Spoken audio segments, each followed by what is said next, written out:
ठीक, देखो जब भी अगर मान लो मैं वेक्टर फॉर्म की अगर मैं बात करूं, मान लो हमने एक प्लेन लिया जिसका इक्वेशन है R dot N one is equal to R dot N one cap, है ना, N one cap is equal to D one, है ना, और दूसरा मान लो हमने दिया R dot N two cap is equal to मान लो डी टू दिया। ठीक, तो अगर मान लो हम दोनों के बीच का एंगल निकालना चाह रहे हैं, दो प्लेन हैं तो दो प्लेन के बीच का अगर मान लो हमको एंगल कैलकुलेट करना है तो जो एंगल बनेगा उनके नॉर्मल्स के बीच का एंगल होता है, मतलब जो भी एंगल आप कैलकुलेट करोगे उनके नॉर्मल के बीच का जो एंगल बनेगा वो हमारा क्या होता है, वो दोनों प्लेन के बीच का एंगल कहलाएगा। तो कहने का मतलब ये हुआ कि अगर मान लो मैं दो प्लेन के बीच का एंगल कैलकुलेट करना चाह रहा हूँ तो इसका मतलब ये हुआ कि इसका नॉर्मल किधर आएगा, एक इधर की तरफ आएगा ऐसे बाहर की तरफ और एक यहाँ से ऐसे ऐसे ये आएगा। तो बेसिकली हम जो कैलकुलेट कर रहे हैं वो ये एंगल आएगा। ये क्या है, ये इस प्लेन पे नॉर्मल है, ये इस प्लेन पे नॉर्मल है, तो दोनों के बीच का जो एंगल आएगा ये n1 है मान लो और ये n2 है, तो दोनों के बीच का जो एंगल मेजर होता है वो ये मेजर होता है, ना कि हम लोग ये मेजर करते हैं, ये नहीं मेजर करते। कभी भी हम दो प्लेन के बीच का एंगल मतलब उनके नॉर्मल के बीच का एंगल कैलकुलेट करेंगे। ठीक है, तो मतलब ये हुआ कि अगर मैं कैलकुलेट करूँ तो क्या आएगा, n1 dot n2 is equal to क्या आ जाएगा, n1 n2 cos थीटा। अब इसको हम n1 वेक्टर के फॉर्म में हमको लिखेंगे, n1 वेक्टर के फॉर्म में लिखेंगे तो कैसे लिखेंगे, r dot n1 vector is equal to d1 into n1, है ना। इसी को हम लोग ये पूरे कांस्टेंट को d1 लिख लेते हैं, तो ये मान लो कैपिटल D1 या D1 लिख लिया, क्या फ़र्क पड़ता है। और यहाँ r dot n2 vector is equal to मान लो D2 लिख दिया, तो ऐसे भी हमने लिख दिया। तो कहने का मतलब ये हुआ कि अगर दोनों के बीच का एंगल निकालना है तो n1 vector dot n2 is equal to n1 n2 cos theta हमारा आएगा। ठीक, ये दोनों के बीच का एंगल का फार्मूला होता है। अगर मान लो ये हमारा किस में फॉर्म में हुआ, वेक्टर फॉर्म में हुआ। अगर मान लिया कार्टेशियन फॉर्म की अगर मैं बात करूं तो कार्टेशियन फॉर्म में हमारा इक्वेशन क्या होता है, ऐसे होता है, मतलब प्लेन का इक्वेशन क्या होता है, a1x plus b1y plus c1z plus d1 equal to 0, और दूसरा इक्वेशन आएगा a2x plus b2y plus c2z plus d2 equal to 0। ठीक, तो दोनों के बीच का एंगल क्या आ जाएगा, यही है हमारा direction ratio.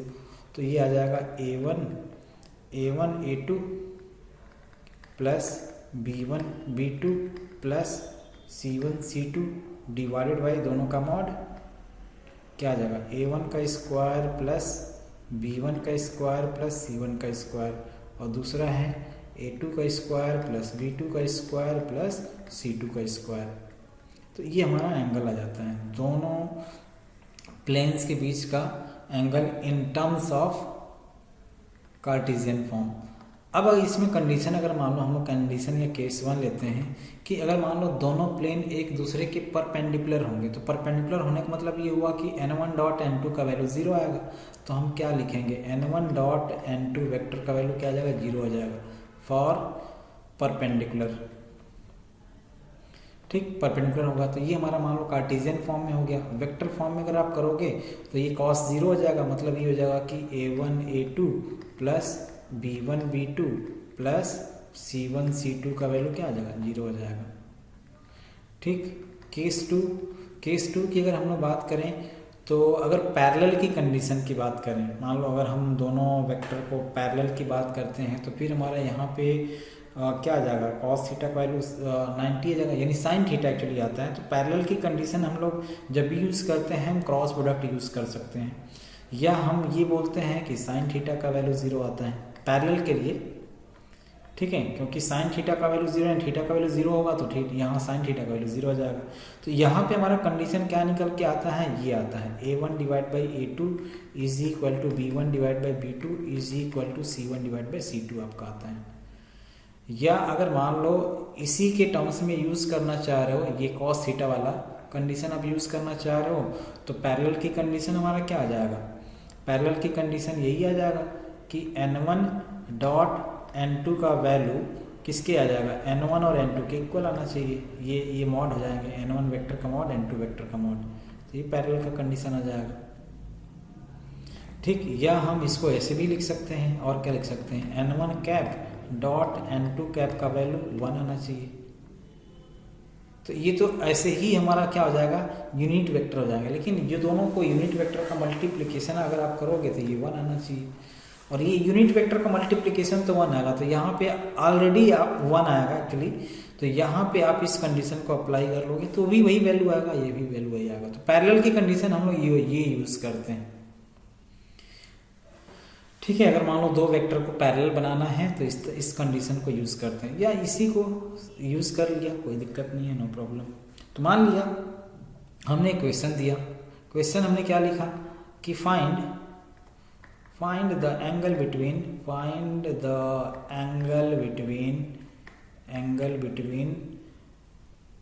To planes which are 3x plus 4y minus 5z is equal to 6 and 5x plus 10y minus 20z is equal to 14 दिया हुआ है। तो ये दोनों प्लेन के बीच का हमको एंगल कैलकुलेट करना है। तो वो क्या आएगा, देखिए कैलकुलेट करेंगे, देखो क्या आएगा, cos theta is equal to 5 3 जा 15 और 10 4 जा 40 और प्लस ये दोनों मल्टीप्लाई करेंगे तो कितना आ जाएगा, 25 जा 100 हो गया, divided by square root of 9 plus 16 plus 25, और ये कितना आ जाएगा 25 प्लस 100 प्लस 400। सॉल्व कर लिया, तो सॉल्व करेंगे तो ये कितना हो जाएगा 155 हो जाएगा, और इधर कितना हो जाएगा 5√2 हो जाएगा ये वाला वैल्यू, और ये कितना हो जाएगा 525 यानी 525 हो रहा ना।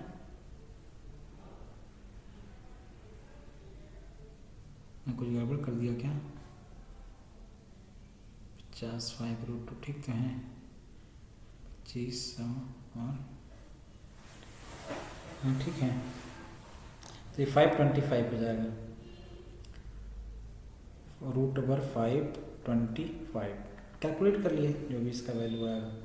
तो यहाँ भी अगर मान लो इसको भी कैलकुलेट करोगे तो ये 5√2 आया, और इसको और क्या लिख सकते हो, 525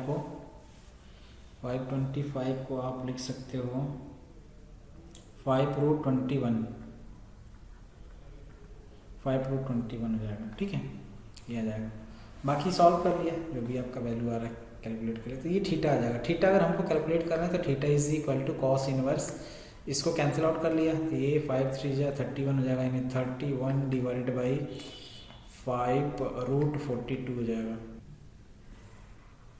ये हमारा प्लेन हो गया, और यहाँ से एक नॉर्मल ड्रॉ किया, क्योंकि जब भी हम एंगल मेज़र करेंगे तो वो नॉर्मल का ही एंगल होना चाहिए, नॉर्मल से ही एंगल एक्चुअली मेज़र किया जाता है।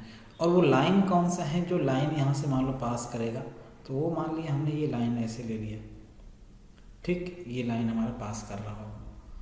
तो अगर मान लो हमको मेज़र करना है, एंगल मेज़र करना है, ये जो लाइन है मान लो ये प्लेन पे लाई कर रहा होगा, ये प्लेन पे है, जो ब्लू वाला लाइन हमने बनाया है ना ये प्लेन पे लाई कर रहा होगा, और ये हमारा कौन सा है, ये लाइन है। इस लाइन का इक्वेशन हमने क्या लिया है, R vector is equal to A plus lambda times B vector, ठीक। और ये क्या है, नॉर्मल ऑफ प्लेन, ये नॉर्मल ऑफ प्लेन है। तो जब भी हम लोग एंगल मेज़र करेंगे वो हमारा एंगल क्या होगा, एक्चुअली लाइन जो प्लेन से एंगल बना रहा है वो कितना बना रहा है, ये एंगल बना रहा है, थीटा बना रहे हैं, है ना भाई। कोई भी लाइन जो यहाँ से बनाएगा वो ये बनाता है, लेकिन हम लोग जब मैथमेटिकल टर्म्स में कैलकुलेट करेंगे तो ये एंगल हमको निकालना पड़ेगा, क्योंकि जब भी हम एंगल निकालते हैं वो किससे निकालते हैं, नॉर्मल से निकालते हैं। तो इसका मतलब ये हुआ कि ये वाला एंगल कितना हो जाएगा, 90 माइनस थीटा हो जाएगा, ठीक है। तो अगर मान लो हम प्लेन का इक्वेशन अगर मान लो लिख रहे हैं, R dot N vector is equal to D लिख रहा हूँ, तो जो हमारा एंगल बनना चाहिए किसके किसके बीच में आना चाहिए, एन और बी के बीच में, क्योंकि ए क्या होता है, ए कोई पॉइंट होता है जहाँ से लाइन पास करता है। तो कहने का मतलब ये हुआ कि अगर हमको एंगल कैलकुलेट करना है तो एंगल कितना आएगा, कॉस ऑफ 90 माइनस थीटा हमको निकालना पड़ेगा। क्योंकि नॉर्मल एन ये हो गया और ये हमारा क्या आएगा कॉस ऑफ एन थीटा। यानी अगर मान लो मैं कैलकुलेट करूँ N vector dot B vector हमको कैलकुलेट करना पड़ेगा और ये कितना आएगा एन वेक्टर का मॉड फिर बी वेक्टर का मॉड और फिर यहाँ कॉस थीटा। तो cos 90 minus theta cos 90 minus theta यहाँ आएगा। क्यों 90 माइनस थीटा आएगा? क्योंकि हमारा जो एंगल बन रहा है ये थीटा मैं इसको मान रहा हूँ, तो इसलिए कॉस 90 माइनस थीटा ये लेंगे। तो cos 90 minus theta is equal to हमारा कितना आ जाएगा N vector dot B vector divide by N into B.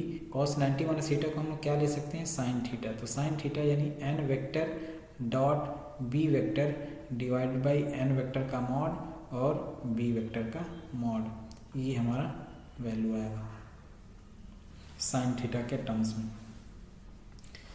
ठीक, तो ये एंगल बिटवीन लाइन्स रहेगा। अच्छा, किसी के दिमाग में ये आ सकता है कि सर हम डायरेक्ट उसी को थीटा नहीं मान सकते। मान लो कोई दिक्कत नहीं है, लेकिन एक्चुअली जो टर्म्स हमारा यहाँ रिप्रेजेंट किया जाता है, जिसको माना जाता है हमेशा यूज़ किया जाता है, वो ये मान लिया गया है कि साइन थीटा के इक्वल आएगा। मतलब इसको थीटा ना मान करके हम लोग जनरली इसको थीटा मानते हैं कि ये थीटा एंगल बना रहा होगा, इसको थीटा माना जाता है। इसको थीटा मानेंगे तो फिर ये वाला एंगल हमारा निकालना पड़ेगा। बताएंगे तो हम हमेशा इसी को, ये थीटा एक्चुअली, ठीक है, थीटा को ही हम बताएंगे, क्योंकि नॉर्मल से हम लोग मैथमेटिकल टर्म्स में रिप्रेजेंट किया जाता है, लेकिन एक्चुअल में एंगल तो ये हमारा कोई भी बुक से कोई पेन रखे तो हम लोग कैसे मेज़र करते हैं कि वो बुक से पेन कितना एंगल बना रहा है, यही तो मेज़र करते हैं। लेकिन यही वाला एंगल हम लोग जब हम मैथमेटिकल टर्म्स में यूज़ करेंगे तो हम बेसिकली नॉर्मल से यूज़ करते हैं, क्योंकि प्लेन से एंगल हम लोग कैसे निकालेंगे यहाँ, प्लेन से किसी लाइन का एंगल, तो एक लाइन का दूसरे लाइन से ही एंगल मेज़र करेंगे, तो इसीलिए हम लोग क्या करते हैं नॉर्मल का यूज़ किया जाता है। ठीक, इसको नोट करिए, क्वेश्चन करते हैं। क्वेश्चन हमारा दिया हुआ है, फाइंड द एंगल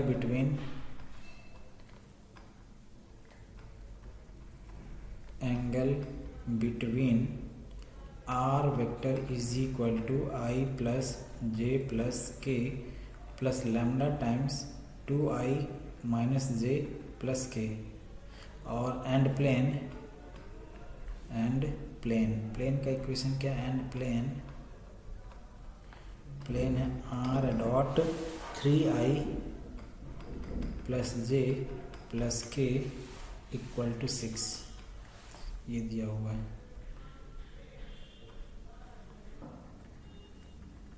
लाइन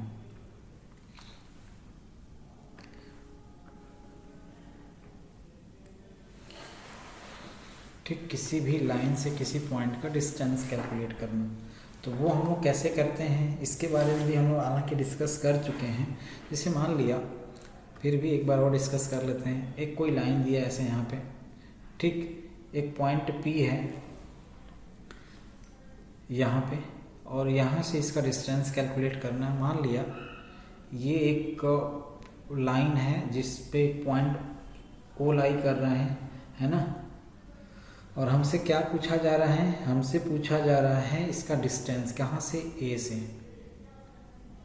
ठीक, लाइन है, ये लाइन का इक्वेशन हमारा दिया हुआ होगा क्या चीज़, मान लो x minus x1 upon L is equal to y minus y1 upon m is equal to z minus z1 upon मान लो n दिया है। ठीक, इस लाइन पे जहाँ से पास कर रहा है इसको मान लो P मान लिया, x1 y1 और z1 से, जो कि यहाँ पे दिख रहा है x1 y1 और z1 से पास कर रहा है। मान लेते हैं A का कोऑर्डिनेट x2 y2 और z2 हमने ले लिया। तो बेसिकली हमको क्या कैलकुलेट करना है, OA कैलकुलेट करना है, OA। मान लिया ये थीटा आ रहा होगा, ठीक, तो OA अगर कैलकुलेट करना है तो OA कैसे कैलकुलेट करेंगे। देखो इसका तरीका क्या है, ये लाइन का इक्वेशन हम लोग जानते ही हैं, मान लिया इक्वल टू लेमडा हमने ले लिया। ठीक, तो इस लाइन पे तो हर जगह एक्स वाई जेड होगा ना, तो इसका तरीका क्या होता है, मान लिया हमने यहाँ से x का वैल्यू निकाला in terms of L and x1, यानी x का वैल्यू अगर आप कैलकुलेट करोगे तो L into lambda plus x1 आ जाएगा, y का वैल्यू कैलकुलेट करोगे तो m into lambda plus y1, z का वैल्यू कैलकुलेट करो n into lambda plus z1, ये आ जाएगा। तो यानी एक्स वाई जेड को जस्ट सपोज मान लिया कि ये जो एक्स वाई जेड आया है ये किसका कोऑर्डिनेट है, O का कोऑर्डिनेट है। अब जब ओ का कोऑर्डिनेट है तो हम क्या करेंगे, ओ ए का डायरेक्शन रेशियो निकाल लेंगे, डायरेक्शन कोसाइन है ना, ओ ए का डायरेक्शन कोसाइन निकाल सकते हैं। और इस लाइन का डायरेक्शन कोसाइन आपको दिया हुआ, डायरेक्शन रेशियो बोलो, डायरेक्शन कोसाइन बोलो, वो दिया हुआ है। दोनों को परपेंडिकुलर की कंडीशन अप्लाई कर दो, और परपेंडिकुलर की कंडीशन अप्लाई करने के बाद आप क्या करो, 0 कर दो, तो वहाँ से लेमडा का वैल्यू आ जाएगा। जब लेमडा का वैल्यू आ जाएगा तो वापस इसी में रख दो, आपका आंसर आ जाएगा। Find the distance of point 2, 0, 1 from the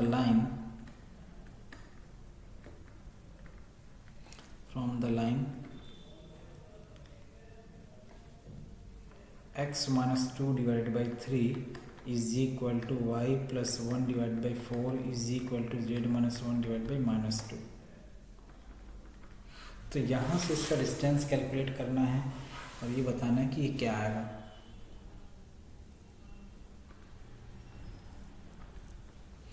तो वही फिर से आप क्या करोगे, देखो यहाँ पे इक्वल टू लेमडा ले लिया ऐसे, है ना, लेमडा ले लिया तो x का कोऑर्डिनेट फाइंड आउट करिए, क्या आ जाएगा 3 लेमडा प्लस 2 आ जाएगा, y का वैल्यू क्या आ जाएगा 4 लेमडा माइनस 1, और z का वैल्यू क्या आ जाएगा -2 लेमडा प्लस 1 आ जाएगा। ठीक, कोई पॉइंट होगा यहाँ पे, ये पॉइंट, ये मान लिया हमने P ले लिया जिसका कोऑर्डिनेट 2, 0, 1 दिया हुआ। तो यहाँ से इस पॉइंट को ये एक्चुअली पास कर रहा था, यहाँ से 2, 1 और 1 से पास कर रहा था, तो उससे हमें कोई फ़र्क नहीं पड़ता। हमें x की वैल्यू को, ये जो आया है मान लिया कि वो यहाँ पे होगा, इस पॉइंट पे P A पे होगा, तो A का कोऑर्डिनेट हमने मान लिया कि ये आ रहा होगा। तो अब P A का डायरेक्शन कोसाइन अगर आप निकालोगे, direction cosine of P A, direction ratio, ठीक, direction ratio of P A will be what, क्या हो जाएगा 3 लेमडा प्लस 2 माइनस 2, यानी 3 लेमडा आ जाएगा। फिर 4 लेमडा माइनस 1 माइनस 0 यानी 4 लेमडा माइनस 1 आ जाएगा, और फिर -2 लेमडा ही आएगा, -2 लेमडा प्लस 1 माइनस 1 यानी यही आ जाएगा। तो इसका मतलब ये हुआ कि डायरेक्शन रेशियो हमारा आ गया, और इस लाइन का डायरेक्शन रेशियो हमको ऑलरेडी दिया हुआ और दोनों परपेंडिकुलर हो रहे हैं, तो मतलब 3 × 3 लेमडा है ना, प्लस 4 × 4 लेमडा माइनस 1, और फिर plus -2 × -2 lambda equal to 0। Perpendicular की कंडीशन हम लगा देते हैं। यहाँ क्या आ जाएगा 9 लेमडा प्लस 16 लेमडा माइनस 4 और प्लस 4 लेमडा इक्वल टू 0। तो क्या आ जाएगा 25 और 29 लेमडा, है ना, 29 लेमडा इज इक्वल टू 4, तो लेमडा का वैल्यू आ गया 4 डिवाइड बाई 29 आ गया। अब इस लेमडा की वैल्यू को यहाँ पुट कर दो, तो ये जो हमारा आ जाएगा वो क्या आ जाएगा, इसका कोऑर्डिनेट आएगा। इसी को हम लोग फुट ऑफ परपेंडिकुलर भी बोल सकते हैं, है ना, फुट ऑफ परपेंडिकुलर की बात किया जाएगा तो यही हमारा आ जाएगा। तो 3 × 4 डिवाइड बाई 29 प्लस 2, और फिर 4 × 4 डिवाइड बाई 29 माइनस 1, और -2 × 4 डिवाइड बाई 29 प्लस 1। इसको सॉल्व कर लिया और इसके बाद A का कोऑर्डिनेट आ जाएगा। A का कोऑर्डिनेट आ गया तो P और A के बीच का डिस्टेंस कैलकुलेट कर लो, तो वैल्यू आ जाएगा।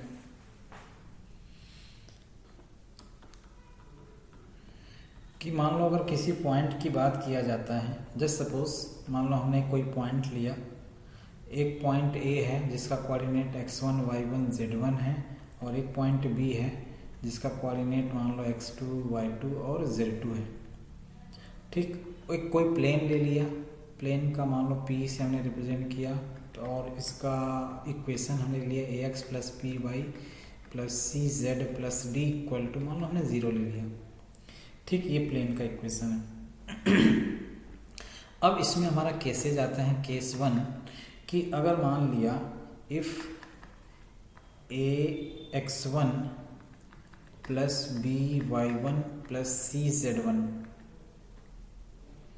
Plus d1 equal to 0 and a x2 plus b y2 plus c z2 plus d2 equal to 0 है, तो इसका मतलब ये हुआ कि जो दोनों पॉइंट होंगे वो कहाँ होंगे, प्लेन पे। तो यहाँ लिखोगे देन बोथ पॉइंट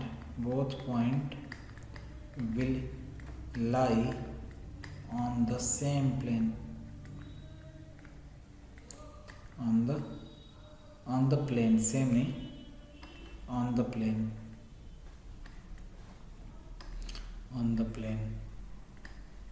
ठीक। दूसरा केस 2 में कि if ax1 plus by1 plus cz1 plus d1 और मल्टीप्लाई करके मान लो हम लिख दिए ऐसे ax1 और फिर ax2 plus by2 plus cz2 plus d2 equal to 0 है, तब क्या होगा,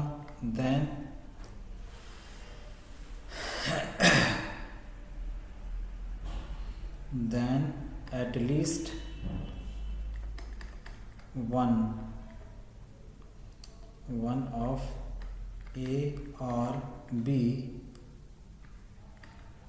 lies on the plane,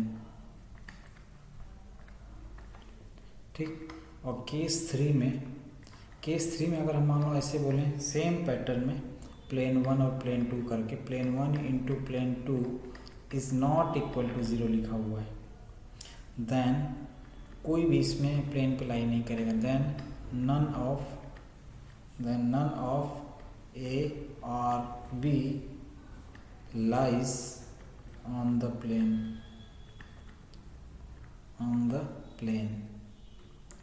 ठीक।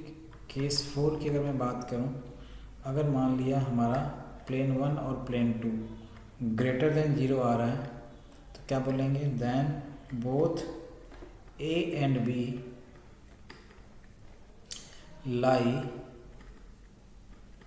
in same side of the plane,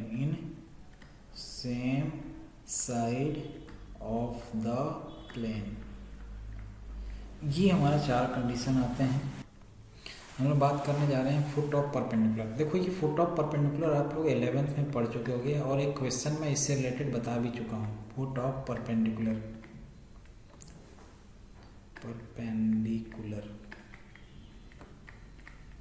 फिर इमेज और फिर perpendicular distance of a point with respect to a plane, लेकिन यहाँ पे हम लोग किसके रिस्पेक्ट में बात करने जा रहे हैं, प्लेन के रिस्पेक्ट में बात करने जा रहे हैं। एक्चुअली जो हमने फार्मूला आपको बताया था, डिराइव कराया था, मतलब सिर्फ क्वेश्चन सॉल्व कराया था, बताया था लास्ट लेक्चर में, तो उसका यहाँ पे अब हम लोग डेरिवेशन करने जा रहे हैं, ठीक। तो देखो कैसे करेंगे। यहाँ पे मान लिया एक कोई प्लेन है, इस तरीके से हमने प्लेन ले लिया, ठीक, और एक पॉइंट P यहाँ पे कहीं होगा जिसका कोऑर्डिनेट मान लेते हैं x1 y1 और z1 होगा, और इस प्लेन पॉइंट P का हमको इमेज कैलकुलेट करना है, परपेंडिकुलर डिस्टेंस निकालना है। इमेज अगर मान लो हम लोग कैलकुलेट करते हैं तो इमेज इसका कहीं इधर आएगा, दूसरे साइड में, ये कहाँ आ गया, ठीक। तो मान लिया इसका इमेज कहीं यहाँ आ रहा होगा, ये P है और ये मान लेते हैं Q है, और ये x1 y1 हमने ले लिया, इसका इमेज का कोऑर्डिनेट मान लेते हैं अल्फा बीटा गामा आ रहा होगा। इस प्लेन का इक्वेशन हमने ले लिया क्या चीज़, ax plus B Y plus C Z plus D equal to 0, ठीक है। तो अगर मान लिया हम लोग एक लाइन का इक्वेशन, अच्छा इस पॉइंट का कोऑर्डिनेट मान लेते हैं, इस पॉइंट को मान लेते हैं हमने A मान लिया, P Q और ये A है। तो A का अगर मान लेते हैं हम, इसका कोऑर्डिनेट अगर हमको पता चल जाए, बेसिकली A हमारा क्या है, फुट ऑफ परपेंडिकुलर है जो कि प्लेन पे लाई कर रहा है, ठीक। A वाला पॉइंट किस पे लाई कर रहा है, प्लेन पे लाई कर रहा है। तो मैं क्या करता हूँ, एक लाइन मान लेता हूँ AP को, ठीक, जिसका डायरेक्शन रेशियो हमको नहीं पता, ठीक है। एक लाइन हमने मान लिया एक लाइन है जिसका डायरेक्शन रेशियो को ABC होगा, ठीक। लेट, यहाँ लिखोगे let the line PA as direction ratios a b and c. तो इक्वेशन क्या जाएगा, equation of line P A will be what, x minus x1 divide by A is equal to y minus y1 divided by b is equal to z minus z1 divide by c। ठीक, अब ये बताइए कि अगर मैं a का coordinate find out करना चाहूँ तो मान लिया हमने ये ले लिया, क्योंकि ये x y और z जो होगा इस प्लेन पे लाई करेगा, यानी इस पॉइंट का कोऑर्डिनेट होगा किसका, a का। तो क्या आएगा, a लेमडा प्लस x1 आएगा, फिर y का वैल्यू क्या आएगा, b लेमडा प्लस y1, और z का वैल्यू क्या आएगा, c लेमडा प्लस z1 आ जाएगा। ठीक, ये आपका मान लेते हैं ये a का कोऑर्डिनेट होगा, मतलब हम a को ऐसे लिख लिया, a lambda plus x1 comma b lambda plus y1 comma c lambda plus z1, ये आपका आएगा। ठीक, अगर मान लेते हैं ये हमारा कोऑर्डिनेट है, किस पे लाई कर रहा है, ये point, this point will lie on the plane. ठीक, ये पॉइंट किस पे लाई करेगा, प्लेन पे लाई करेगा। अब प्लेन पे लाई करेगा तो इसका मतलब ये हुआ कि यहाँ पे हमने रख दिया a into A lambda plus x1, satisfy करेगा, वही सीधी सी बात है। फिर plus b into B lambda plus y1 plus c into z lambda, c यानी क्या आ जाएगा, c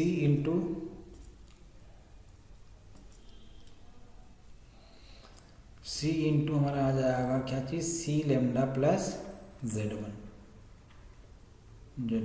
और प्लस d इक्वल टू 0 आ जाएगा। तो यहाँ से हम लेमडा का वैल्यू कैलकुलेट कर सकते हैं। ठीक है, हेलो, अच्छा आप लोग के दिमाग में ये कन्फ्यूजन हो सकता है क्या कि सर आपने जो ये लिया है, यहाँ देखो मेरे दिमाग में भी इसका वो समझ में आया कि ये ए बी और सी जो हमने लिया है, यहाँ पे भी ए बी और सी सेम लिया है, तो ये सेम क्या होगा कि अलग अलग लेना चाहिए मेरे को, क्या ये सेम ही होगा या अलग अलग होगा? मैं ऐसा बोलूँ कि देखो अलग अलग नहीं होगा, एक ही होगा। क्यों अलग अलग नहीं होगा, क्योंकि एक्चुअली ये जो होता है हमने क्या लिया है, परपेंडिकुलर लिया है, और परपेंडिकुलर लिया है तो इसका नॉर्मल क्या होता है, ये इसका नॉर्मल मतलब प्लेन का नॉर्मल का ही तो ये डायरेक्शन रेशियो है। तो जो नॉर्मल है और ये जो लाइन है दोनों क्या होंगे, पैरेलल होंगे। पैरेलल होंगे तो इसका मतलब ये हुआ कि जब दो लाइन पैरेलल होंगी तो उनका डायरेक्शन रेशियो सेम होता है, तो इसीलिए मैंने ए बी सी ही लिया है। समझ गए?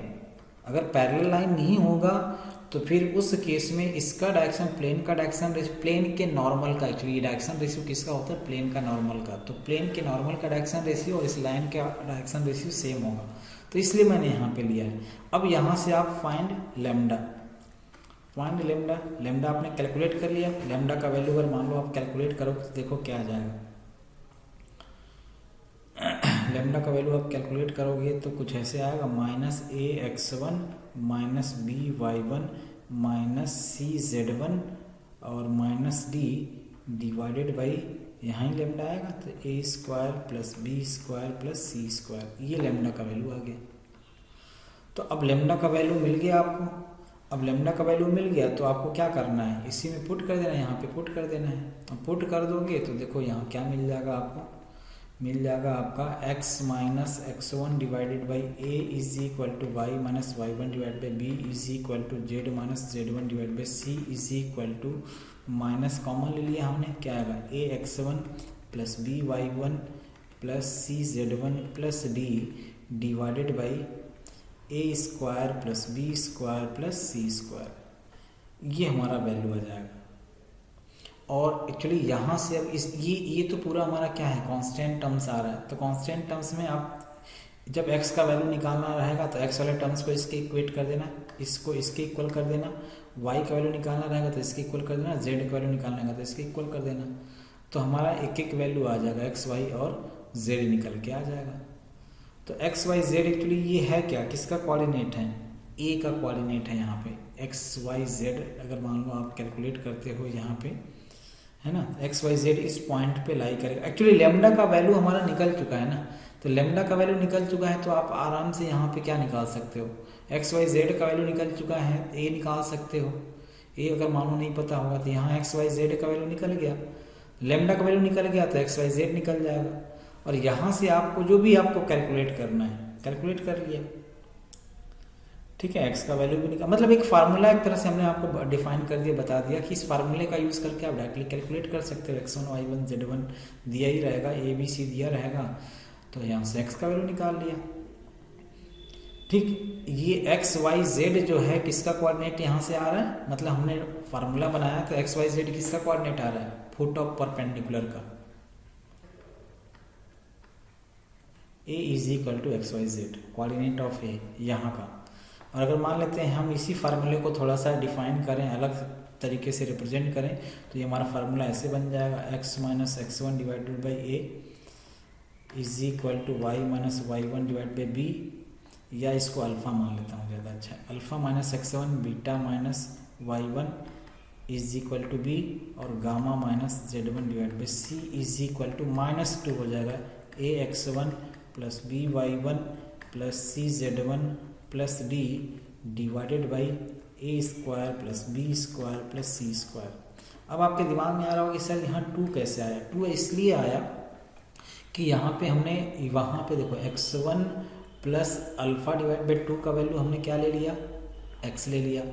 तो अगर x का वैल्यू यहाँ कैलकुलेट करोगे तो हमको देखो क्या आएगा, यहाँ पुट पहला वाला वैल्यू मानो मैं कैलकुलेट कर रहा हूँ, समझ रहे हो ना, मिड पॉइंट ऐसे हमारा दिया हुआ था, ये x1 है, ये अल्फ़ा है और इसका मिड पॉइंट x है, तो x1 प्लस अल्फ़ा बाई 2 किसके इक्वल आएगा, x के इक्वल आएगा। तो अगर मान लो आप यहाँ रखोगे x का वैल्यू क्या मिलेगा, x1 plus alpha divided by 2 minus x1।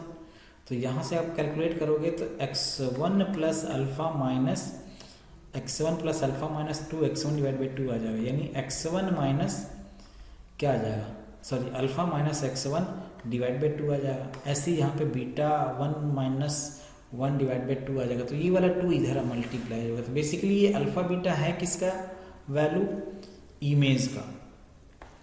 यहाँ आप लिख सकते हो where alpha beta and gamma are the coordinates of image I, या इमेज उसको हमने क्या माना था, बी माना था, ठीक। तो ये कोऑर्डिनेट आएगा। जनरली हम लोग इसी के टर्म्स में लिखते हैं, लेकिन कन्फ्यूज़न ना हो इसलिए मैंने अल्फ़ा बीटा और गामा यूज़ कर दिया। तो ये हमारा वैल्यू आता है। अगर मान लेते हैं हमको डिस्टेंस, परपेंडिकुलर डिस्टेंस कैलकुलेट करने के लिए बोला जाता है, तो हम निकाल सकते हैं परपेंडिकुलर डिस्टेंस क्या आएगा। परपेंडिकुलर डिस्टेंस हमारा यहाँ से आ जाएगा, कौन सा डिस्टेंस आएगा, पी ए, नहीं कहाँ गया, हाँ यहाँ भी पी ए ही है, तो पी ए हमारा परपेंडिकुलर डिस्टेंस आ जाएगा। दोनों कोऑर्डिनेट फुट ऑफ परपेंडिकुलर निकल गया तो डिस्टेंस भी निकल जाएगा। तो वो तो हमारा ये दूसरा मेथड हो गया फार्मूला मेथड से। और पहला मेथड हमने क्या बताया, आप फुट ऑफ परपेंडिकुलर निकाल लो by using find out the value of lambda. तो एक्चुअली हमने डेराइव करके बता दिया, मतलब ये एक तरह से फार्मूला हो जाएगा, इस फार्मूले का यूज़ किया और फटाफट आपने कैलकुलेट कर लिया।